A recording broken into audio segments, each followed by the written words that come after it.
The views and opinions of this broadcast do not reflect the views and opinions of Armed Media, New Productions and its affiliates. Enjoy the show.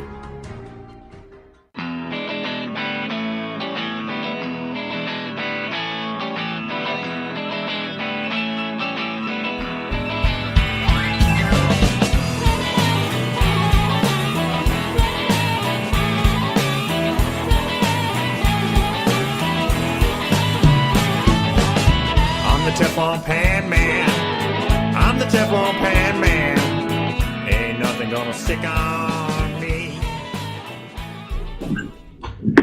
Yes, hello everyone, and welcome. This is All You Can Eat, the podcast about deliciousness, and I'm your host, Rob Rosenthal. Delighted to be with you here this evening. It's Wednesday night, it's 8 p.m. on the East Coast. I'm coming to you live and in person from New York City, New York. Welcome to the podcast. Excited about tonight's show because we have not one, but two guests joining me tonight, and they are both what I would call timely because tomorrow starts the Jewish holiday of Passover, and our guest Shannon Sarna is going to speak with me about Passover, and she knows about it, and she's written a cookbook, and she is I'm going to say she's pretty much an expert on the subject of making your Passover like happening, like delicious. So that's important. Now, 2 days from tomorrow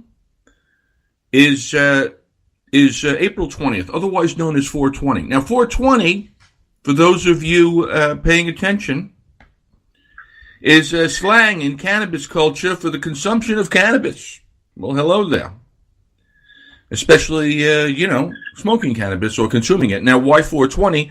Just in case you were curious, it seems that the story is apparently there were a bunch of high school students in San Rafael, California. We're talking about 1970s. And they met regularly at 420. Now, when they first met at 420, it was because they had discovered that that one of the locals had planted and left unattended some cannabis plants. So they were all meeting to try to figure out where it was and figure out what they could do with it. Well, they failed multiple times to kind of find the actual crop, but they just eventually started saying, hey, 420, we'll be meeting at 420.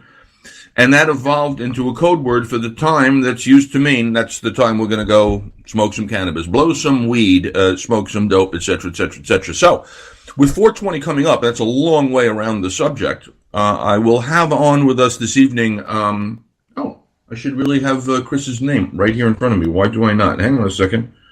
Well, I'll get to Chris's name in a second. Chris is the co-founder, however, of Mr. Moxie's Mints. Now, Mr. Moxie's Mints are delicious mints made out in Seattle, Washington, where it turns out that cannabis and CBD are totally legal. These mints are infused with either THC, the psychoactive component of your cannabis plant, or CBD, more of the kind of homeopathic, if you will, the part of the plant that actually has reportedly therapeutic benefits to it. Anyway, I talked to Chris about his mints. I eat and pop a couple of the CBD versions. These are the non-psychoactive versions while we have the conversation.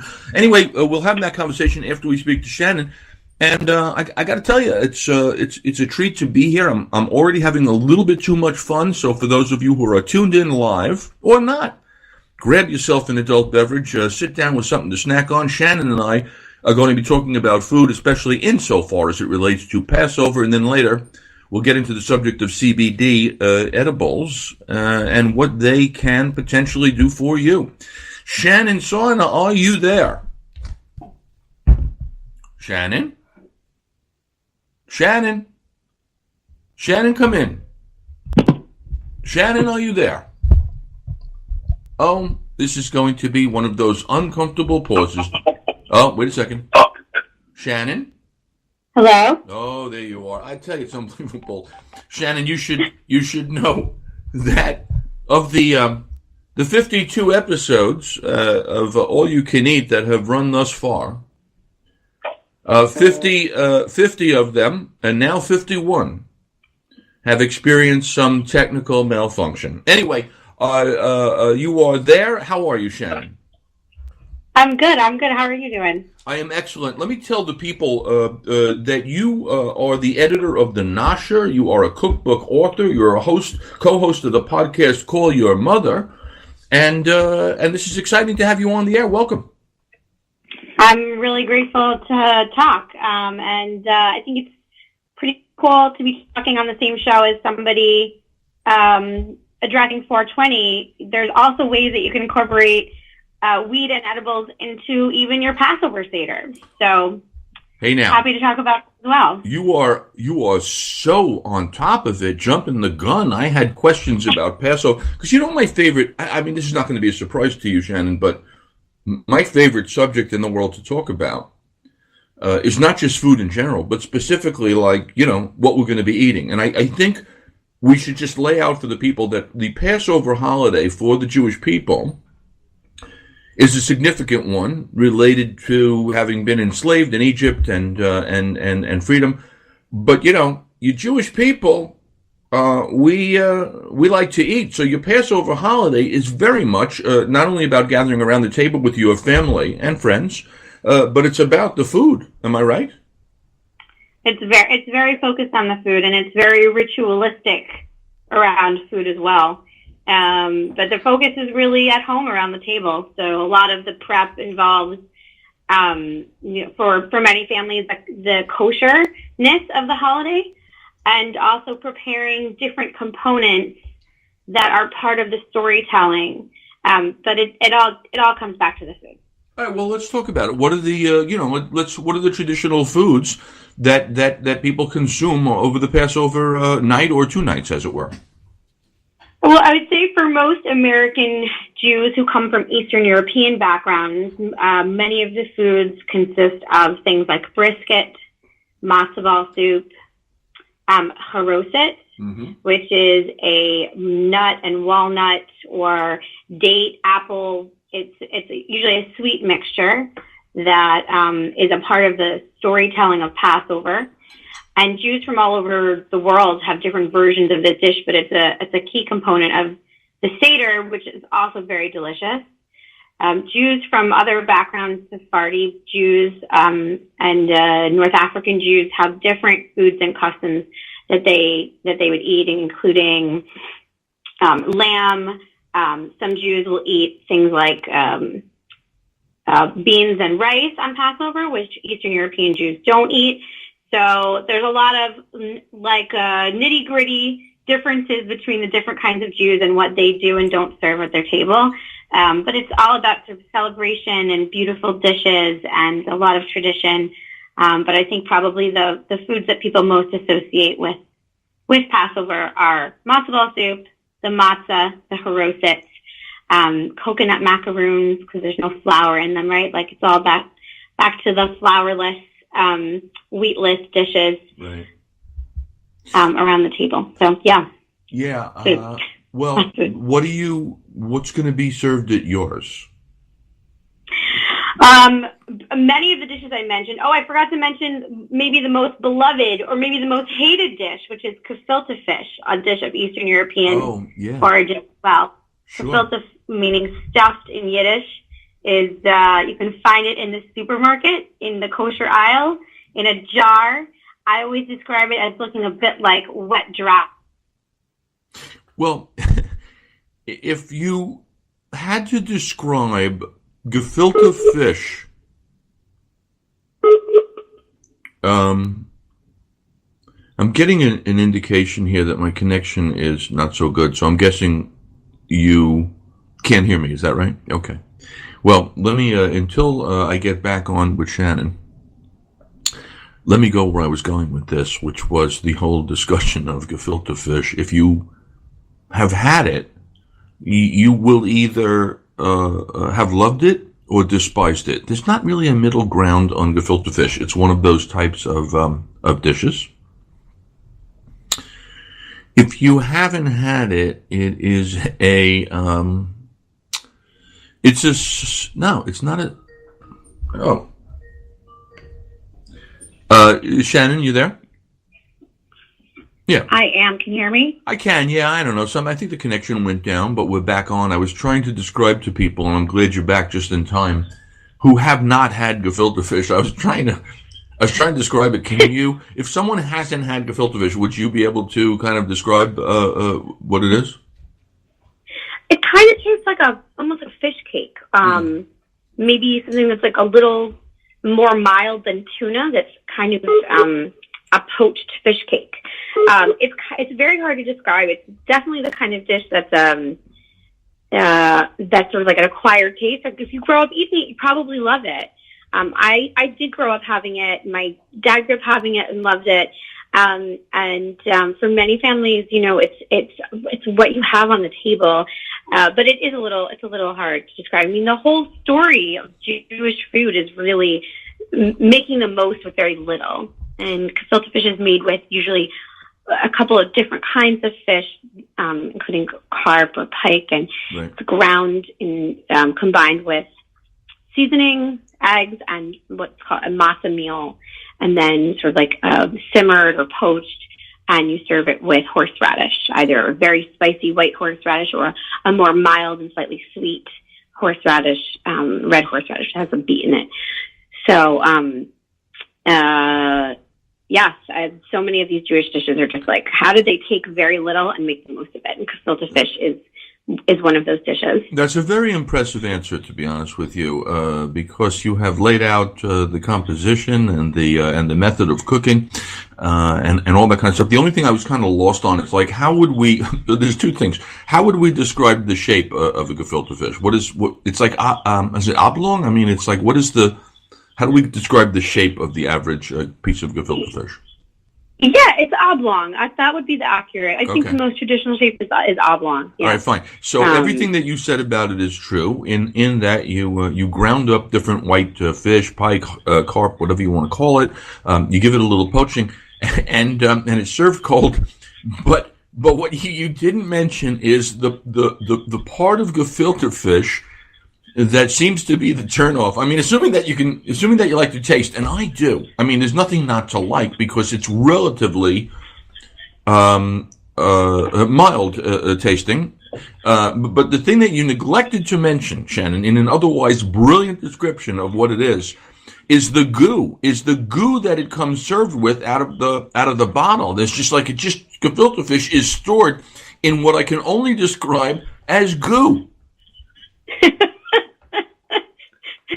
I don't know. See, I'm trying to make a case for why some of these foods would be delicious. Right. So, I'm not sure that goo is doing anything for our PR, No, but what I'm saying is part of the reason people won't eat it is because it had, look, in other cultures, like in France, they make food in, like what you would call it, in aspic, right? Yeah, yeah. And long story short, aspic is kind of just a fancy way of saying goo. It's like a gelatin. It's like a gelatin. Anyway, the thing about gefilte fish is I actually enjoy the heck out of it. And like with everything else in life, some is better than others. So the stuff that you may be able to pick up in a bottle or in a jar could be fine. But when somebody actually makes it, fresh at home from scratch, obviously it's going to be better. And you also made a point of mentioning both the white, the stronger horseradish and the red with the beet, sweeter one. And that's part of what makes that dish exciting, is to have a nice hit of horseradish with that gefilte fish. I enjoy that. It's a very nice contrast, and I love horseradish. I would put horseradish basically on everything. So, yeah, I don't think we use it enough. I don't think we, like, the only other time I can think of horseradish coming into play, is like when you're having, roast beef in England. They serve it with what, anyway. Right. This is very exciting. Horseradish mustard is, really to go on everything. And there's a bagel shop in New York, and they have location in New York and Brooklyn, and they do a horseradish cream cheese, and it is an obsession of mine. What about the horseradish mustard thing? Are you saying just like you would take some Dijon and grate in some kind of horseradish, and you would have horseradish mustard? Yes, but you can buy horseradish infused mustards as well, that are or horseradish mustard mix, and like that's perfect on a sandwich, on a hot dog, on a knish. Oh. I mean, smear. I would smear it on anything. I'm going to be honest with you. I'm sitting here staring at a piece of delicious, I mean, amazing cauliflower pizza, and yet everything you're telling me is making me hungry. Now, Shannon, let's see. Let's talk about brisket, because you mentioned it, and it's it's a fan favorite. What's your brisket situation? How are you making brisket? I would say brisket is, first of all, probably the topic I get asked the most about personally and professionally at Rosh Hashanah, which is the Jewish New Year, and then again at Passover. Mm-hmm. So I make my Uncle David's recipe. Interesting. The truth be told, my grandma is not such a good cook. My Jewish grandma's not such a good cook. So I did not like brisket growing up. Okay. Until I tasted my Uncle David Simpkins brisket recipe, and it changed my whole brisket world. I'm a firm believer in the second cut. It's fattier. Yeah. Although I have friends who would get very angry with me for saying that. There's a first cut, there's a second cut of brisket, or you can buy the whole brisket, which is very large. The first cut tends to be a little leaner, but if it's cooked properly, it's delicious. And the second cut tends to be fattier, have a little bit more marbling, and I find it just more tender to cook.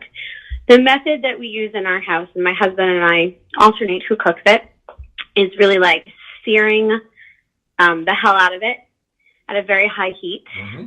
and taking it out of the pot, and then doing some sort of mirepoix, usually carrot, celery, onion, garlic, mm-hmm. maybe some other vegetables in there, and then adding it all back into a big pot with a lot of liquid. I like to use soda and stock and wine.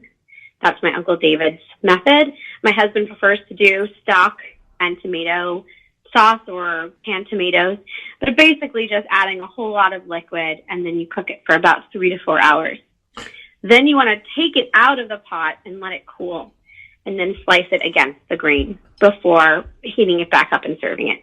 It's the kind of dish that is pretty forgiving because you're cooking it for a long time with a lot of liquid and ingredients. So it's kind of hard to mess up. But the one thing that can mess up the brisket is if you don't slice it properly. Meaning you either try to slice it while it's hot and it completely falls apart, or you slice it not against the grain, and then it actually can impact the tenderness of the flavor, and it can almost be tough to eat. So that's how we make brisket in this house. Shannon Sarna, you are good, man. I see why Gabriella Gershenson loves you. You are right on top of it. Everything that you said is spot on. The only thing I would like to ask you about, as a follow-up question, is what kind of soda? I like root beer or Dr. Pepper, personally. This is an argument between my husband and I every time we make the brisket. He's in charge this year, so it won't have soda in it. I think my uncle uses Coke, to be honest, but beer also could work now at Passover. But I like braising with stuff that has like bubbles in it. I feel like it does something. I'm not scientific enough to know what that is, but I'm into it. One other super fun way to have brisket is to cook it, shred it, and serve it on buns, like a pulled brisket kind of sandwich. Yeah, that's for sure. We're very into that. Yeah, because brisket is one of those things that, let's face it, day 2. I mean, it's fabulous on that sandwich. Brisket is, and the thing about brisket, it's funny. Like when you say, soda, Coca-Cola, that kind of thing, I'm reminded that some of the great brisket, barbecue type recipes coming out of the South often will kind of like soda or Coca-Cola is not an unusual ingredient you know what I'm saying? So it's fascinating to hear that. have a brisket and a recipe, and I didn't know I couldn't make it on Passover until you just said like a second ago, because beer must have something in it that you can't have on Passover, I guess, right? Because wheat. Yeah, wheat. Because I braised, yeah. I stole essentially. When I say stole, I should really say adapted. I had seen Emerald make a brisket once. And I think people should know, by the way, that what you mentioned before is really crucial. The difference, there's a first cut and a second cut, and I'm with you like 1,000%. This is one of those times in life that you actually go, I prefer number two. I want to go for the second cut, because that's where there's fat in it, and that fat makes a difference. That marbling makes a difference in terms of the texture and the texture of it. But anyway, I kind of adapted Emerald's thing, so I do the same thing that you do. I'll sear it pretty heavily, and slit it up so I can throw in slices of garlic along the way, and then I'll braise it. Ooh, that's nice. Yeah, and then I'll braise it and all liquid is good. But I actually braise it in kind of like an amber, or like a nice amber beer. And what Emerald did before he put the seared meat back into the brazier, the Dutch oven, he put in 6 onions, and probably, what did he use? What did he use to make it spicy? I don't remember. Anyway, I'm big on the brisket, and I think brisket is one of those universal things. Even though we'll have it at Passover, people are, you go to Texas, you're going to get some grilled brisket. It's just a beautiful eating experience. Let's see, what else can we talk about that's related? So give people some kind of quick and easy tips, I suppose, that when it comes to their Passover dinner tomorrow night, and I guess the night after, things that are kind of easy and do to kind of put a little extra zip in their Passover meal. You got some thoughts about that? So it's taken me a long time to learn this, and I think probably 10 years from now I'll have an even better answer to this. I'm still relatively early in my married and Jewish mom life, but I think having a lot of snacks on hand for the start of the meal that are store-bought, meaning like pickles, olives, crudité, dips, herring, or other kind of smoked fish that you can buy. Both is just nice for entertaining. It's great for a Passover Seder because you will be having some kind of storytelling, which means you might have 30 minutes of a Seder. You might have 3 hours of a Seder. So having things that people can nosh on as you're starting the meal, or even right before the meal begins, I think kind of tides people over, and it's just a nice touch for entertaining. But it also means that there are less things that you have to cook, right? I'm the kind of person who likes to do everything from scratch. I want to make everything from start to finish. I want to make deviled eggs, but I want to make the mayo, and but that's unrealistic. Especially for somebody like me. I have 2 kids, I have a full-time job, I'm pregnant, I have a husband and dogs and all these things, right? So the more that I can do kind of have things prepared that I just I'm opening a jar and putting it out, and people can enjoy it. Your guests really, they're really not going to care all that much. The other thing that I need and like to do and urge people to do is really around planning. We were chatting before about lists, to-do lists, but really sort of charting out whenever you're going to host a meal, whether you're having 5 people or 25 people, see what are all the things that need to get done, and prioritizing the order. The brisket and something like chicken soup should always be made actually at least a day in advance. So that's something that you can do 2 or 3 days ahead of time. I think Jewish moms tend to take this above and beyond. People will make their soup a month in advance and then freeze it. They'll make their kugels a month in advance and then freeze them. I still prefer to make everything, within a couple of days of serving it. Right. But really to think about what are the things that I have to do at the last minute, like a roasted vegetable or a salad, and what are the things that I can kind of do, a couple of days ahead of time and give myself some space.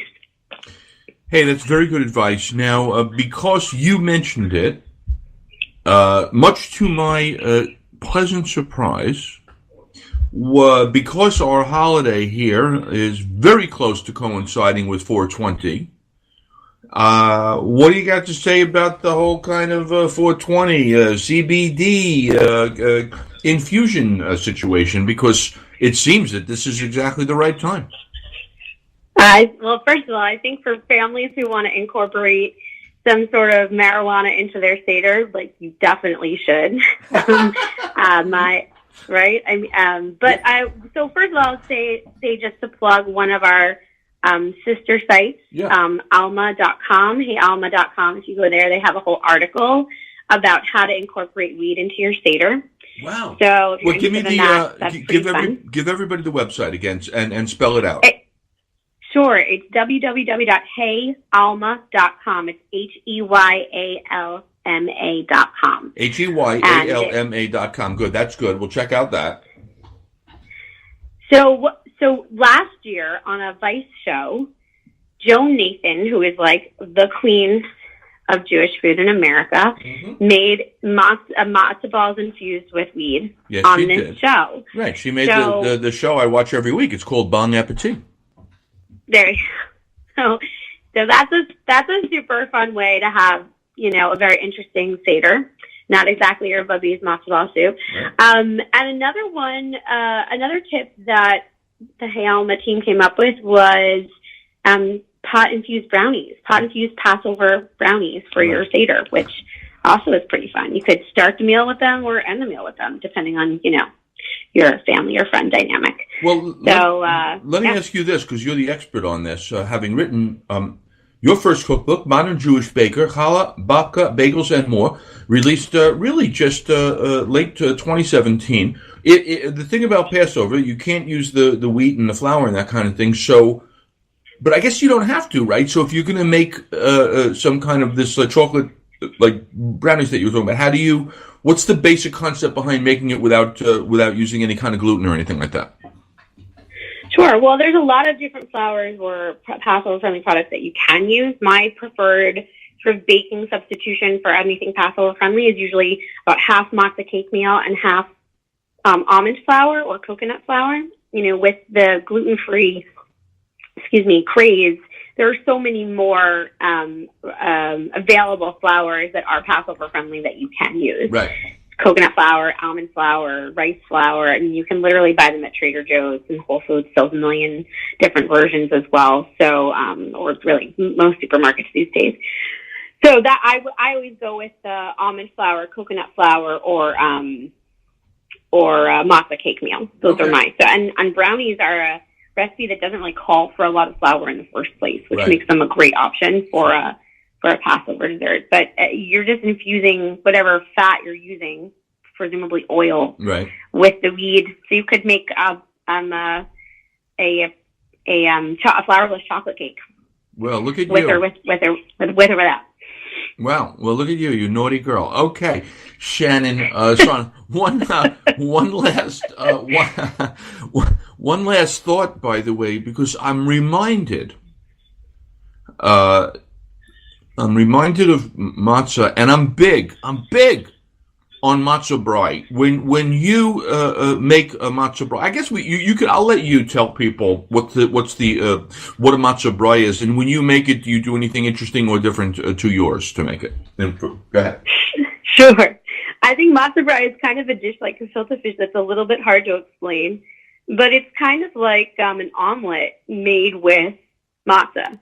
So people have very strong feelings about matzah brei. It's sort of one of these beloved dishes of Jewish life, American Jewish life.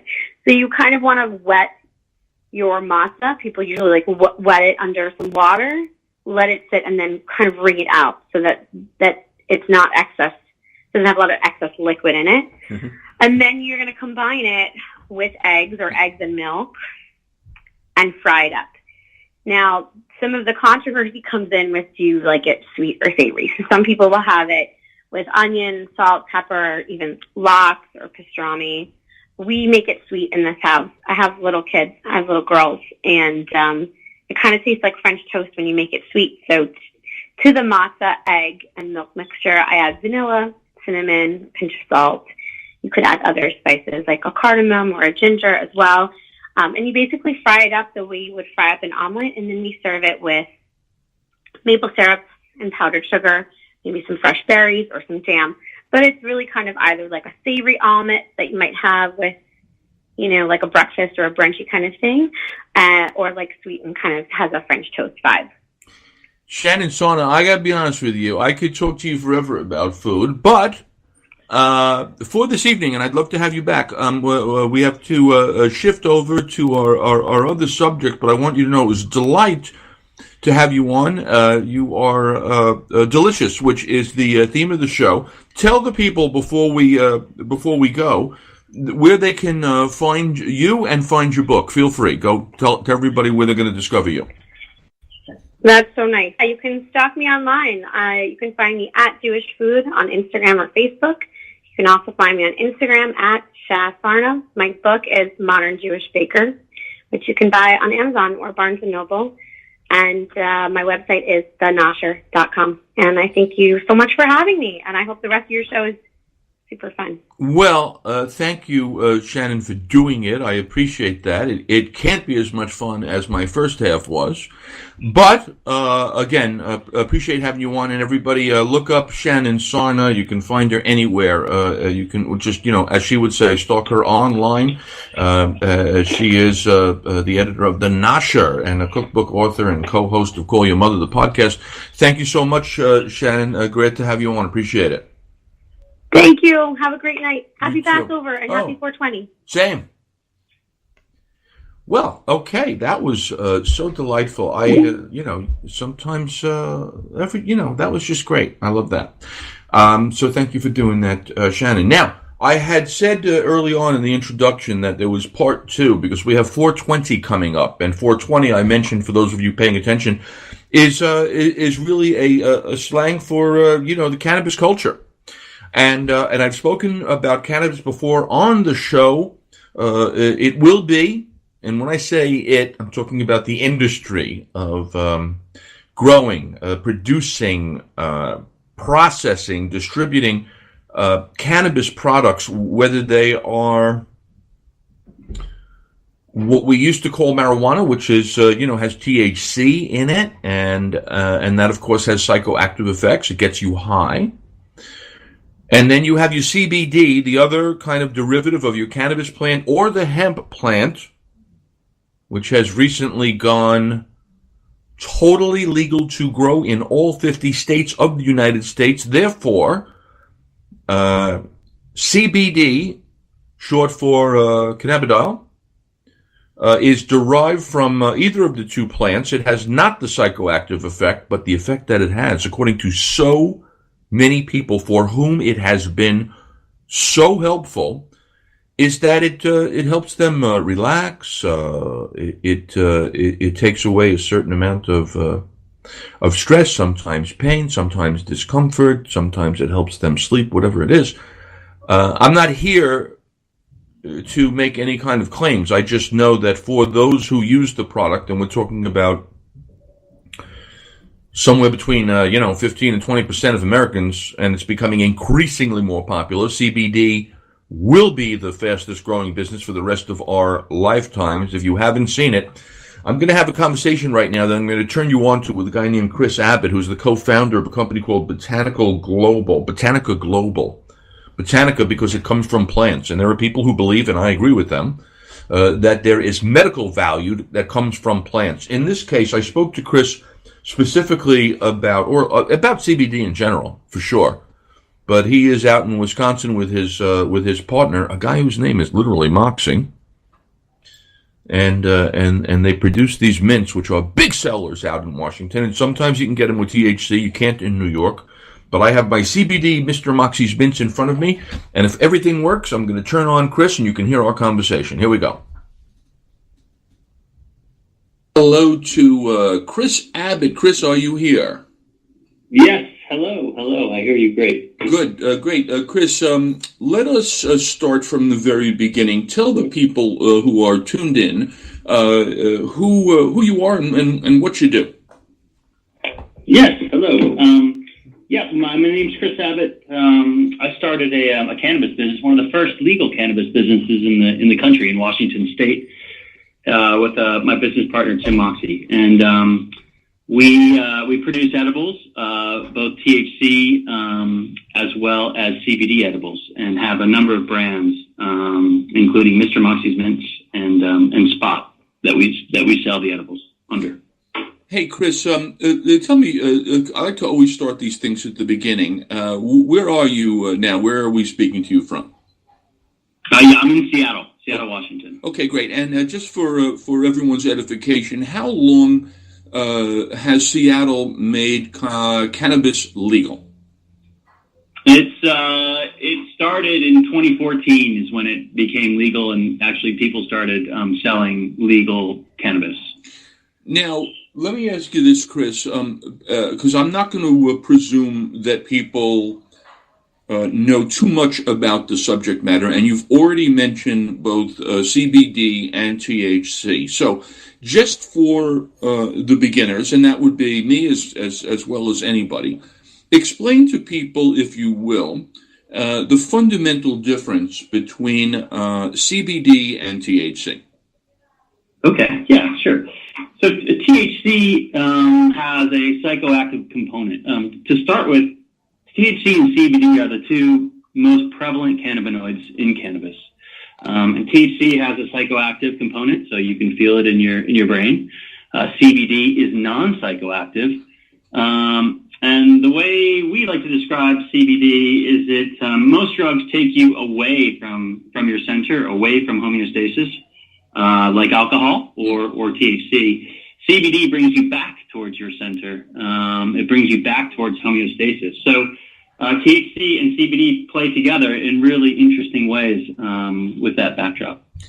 Now, the fact is that they probably do play together in interesting ways, and yet because of the current laws in our society, I'm going to say that the THC or the psychoactive component from a recreational basis is, I don't know the exact numbers, let's say it's legal at this point in 10 states more or less, and the District of Columbia and more coming. Let's say that medical use is probably about half the states in this country. But when you're selling, you sell either or both. In other words, I'm right now in a state of what you would call homeostasis. I am feeling soothed and centered because I'm having a Mr. Moxie mint. Now I know, since it was shipped to me, that it's a CBD only product. But you guys obviously make both. Is that right? Yeah, we do. So the THC products you can only buy in a licensed store in a state where right.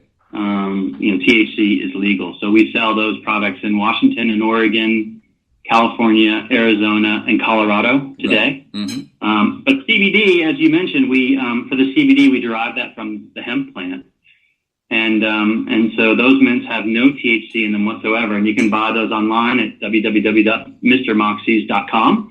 And then we're also in some amazing retailers, including the Alchemists Kitchen right there in New York City where you are. Oh, very funny that you should mention that. I am quite familiar with the Alchemist Kitchen. Did not realize. I've been to the store, by the way, the retail store down there in, it's like First and First. It's in the kind of the low east part of our city here.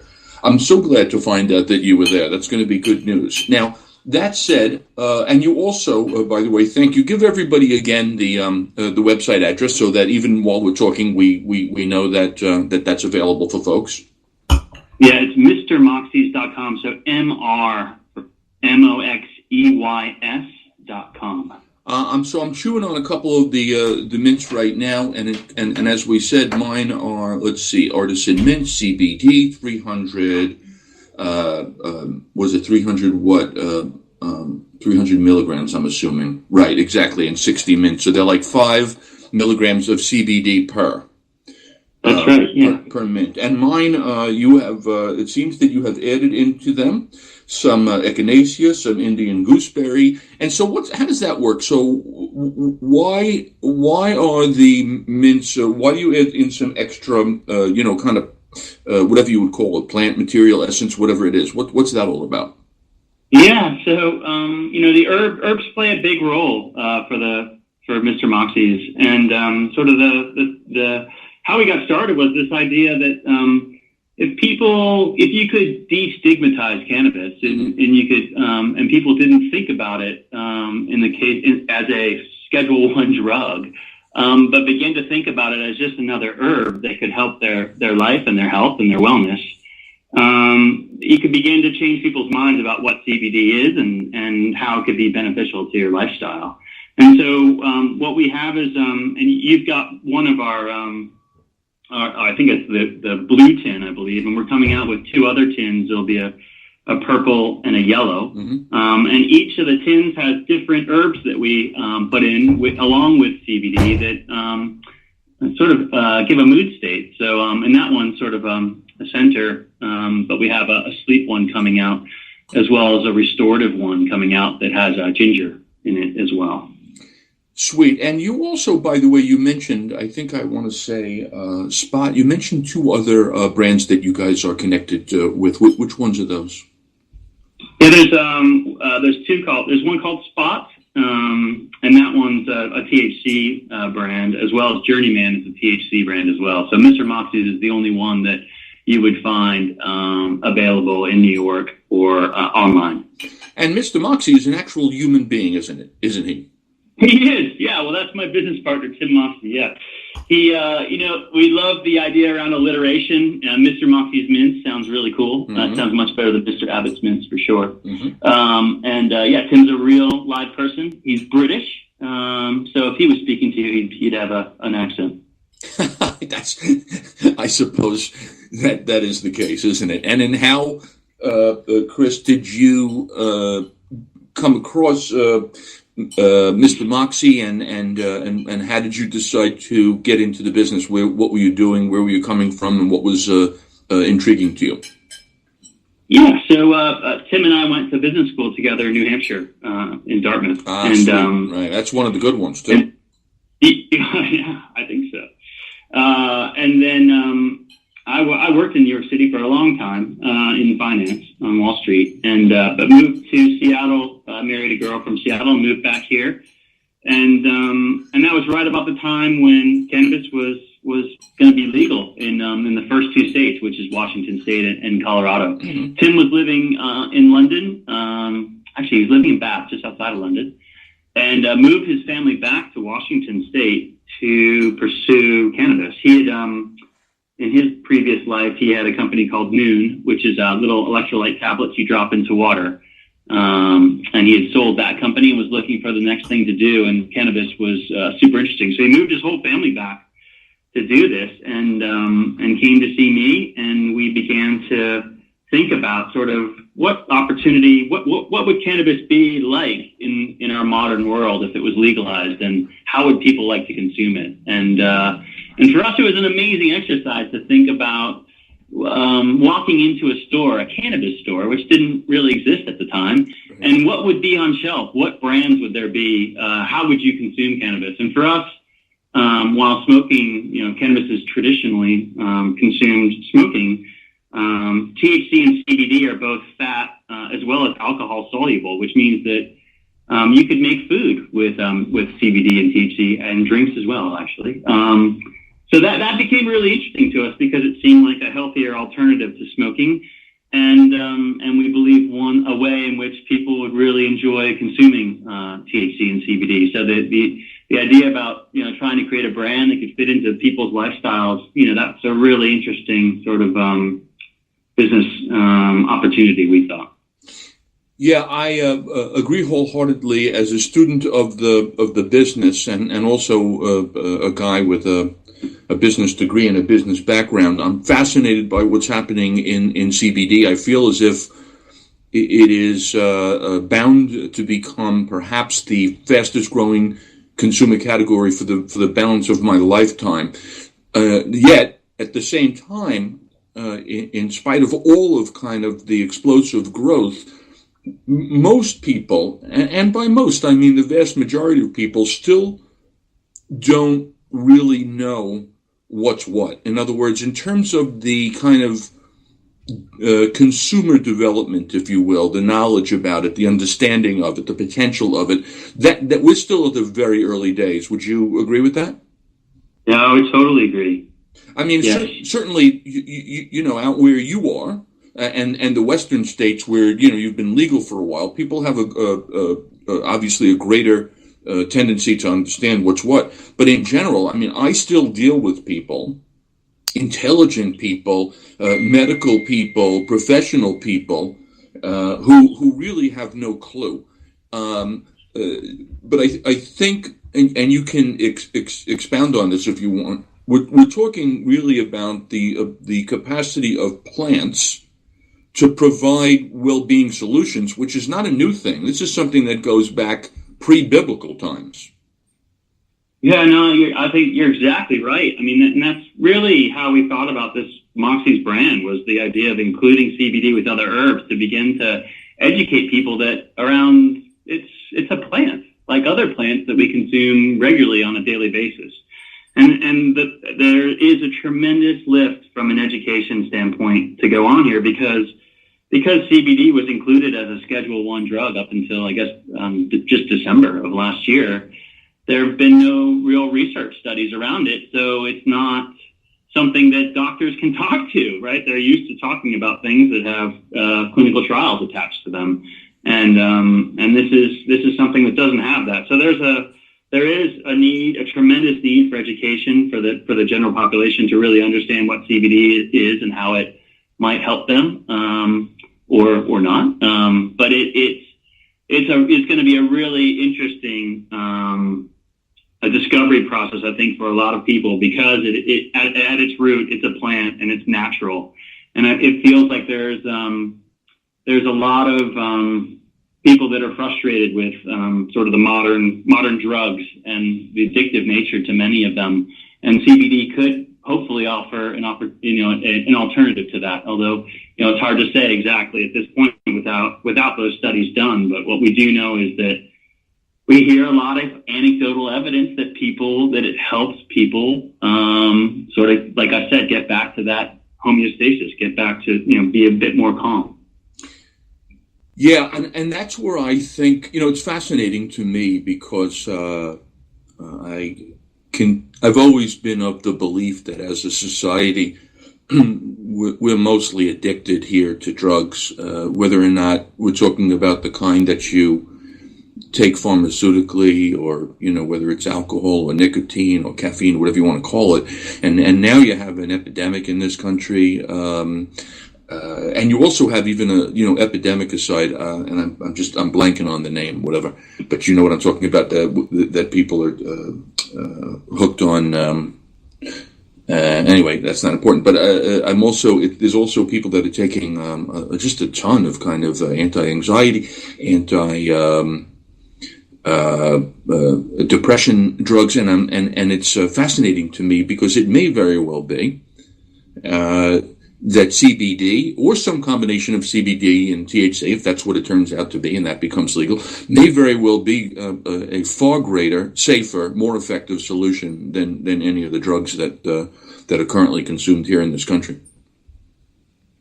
Yeah, I mean, I think a lot of people have enjoyed cannabis, but we don't know a lot about it from having studied it like other things that we study because it's been held illegal. So yeah. I think that we have the opportunity for there to be a real renaissance here around cannabis, especially, you know, as it's available. Obviously, people can try it and they'll see how it affects them and how it makes them feel. But then also, I think what you'll begin to see is a tremendous amount of study being done in and around it, and I think that will also help people get comfortable with what it is and what potentially it could help us with. Yeah, I'm with you, and I think that's why you guys and everybody who's legitimate in this space is very careful about not making any type of medical or medicinal claims, because obviously it's an area that you have to be protective about, and you have to be careful about, and I get that, but I'm equally as pleased by the number of people that come forward who are using and finding great benefit to the product. I mean, I literally had a conversation within the last week with this super type A professional businesswoman, and she was talking about, I don't know, 50 or 75 milligrams a day of CBD, and I was like, what for? And she said, well, for me, I used to be an Advil or a Tylenol addict. I was just popping it all the time. I had like pressure headaches. I was always under a certain amount of stress. And then she discovered on her own that she could be taking a certain amount of CBD, and she doesn't take the aspirin anymore. She doesn't take the Tylenol anymore. So, or the Advil or whatever it was. And there's a lot of people out there that have become reliant on and kind of proponents of its effectiveness, which I find, super pleasing. I mean, I just think that's great. Yeah, you know what?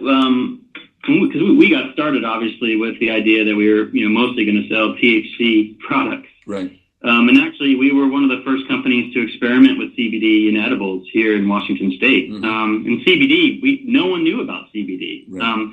And I think part of THC going legal in these states is really the one that's where the excitement has caught on and why everyone's thinking about CBD. And the fact that it's non-psychoactive is why it's kind of come out of the regulated channels and begun to be distributed more widely.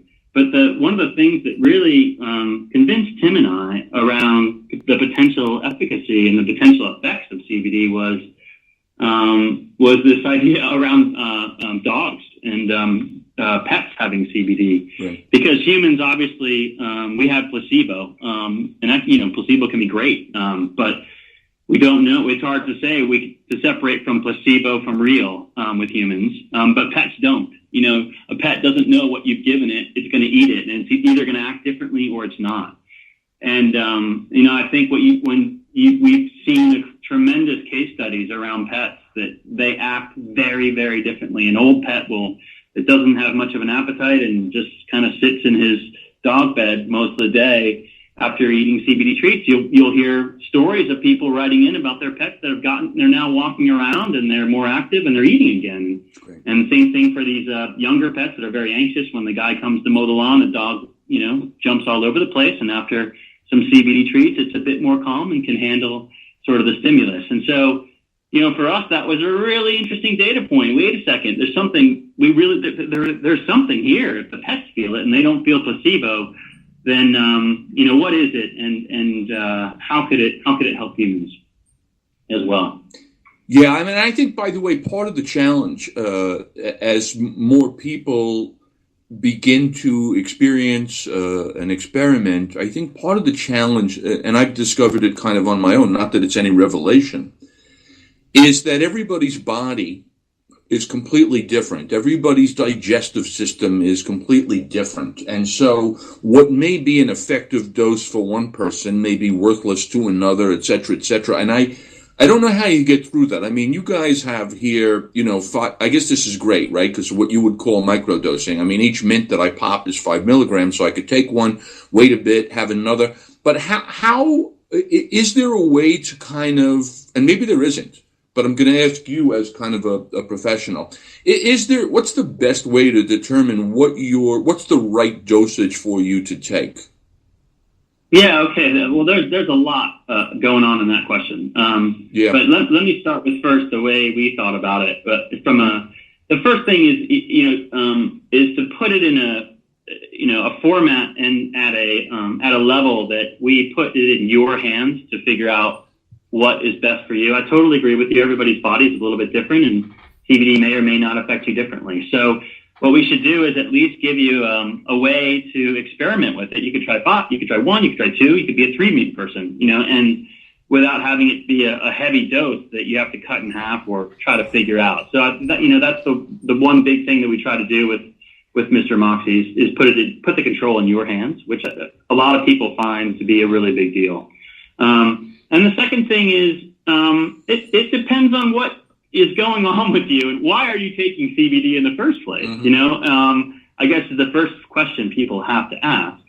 And what we found, if I can go back to that pet analogy again, which I think is helpful, is if you're already censored, like it sounds like you're pretty chill right now, Rob. I don't know that you need CBD at this very moment, right? Right. But if you were about to go to, say, the dentist, in an hour. Right. And he was going to be drilling out a filling in your tooth, and it's going to be stressful. It might be nice to take a few CBD mints in front of that, and then I think overall you might just feel a little bit more relaxed as part of that process, right? So I think it's really helpful when you're first trying them to have a specific moment that you're thinking about where the CBD might help you. Because like I said, if it brings you back to homeostasis, it's not going to do much for you if you're already in homeostasis. But if there are times when you're pulled away, if you're inflamed after a run, or like I said, you're heading to the dentist and you feel like you're going to be anxious, or if there's something kind of acute where you could use it, then I think you have the potential to see how it might or may not affect you in a more exact way. Well, I think that's a very sharp answer. Clearly, you are a graduate of the Tuck Business School, because I think that is very smart, and I agree with what you said. And by the way, not only chill down a touch or decompress before my dental appointment, but also go in with fresh smelling breath from a Mr. Moxie mint. We like to multi-purpose here in the city if we can.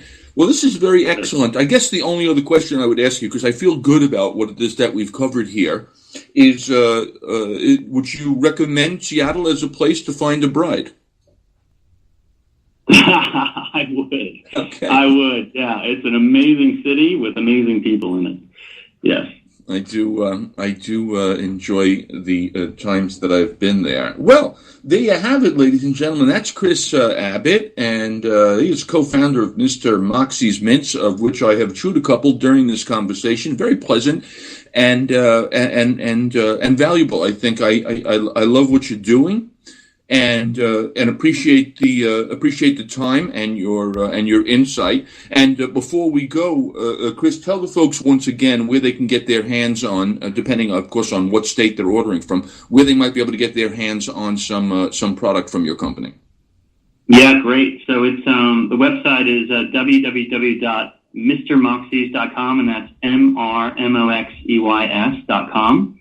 And as I also mentioned, if you're in New York City, go visit the Alchemists Kitchen. It's an incredible store, and they've got a lot of great CBD options, of which one of them is they do carry our Mr. Moxie's brand there as well. Fantastical. Thank you again, my friend, for being here and doing this with me, and continued good luck on the CBD business. It was my pleasure. Thank you for the great questions. Appreciate it. Hey, everybody, there you have it. Episode number 52. Thank you, Shannon. Thank you, Chris. Back next week, and until then, remember, life is short, my friends, so never waste a meal.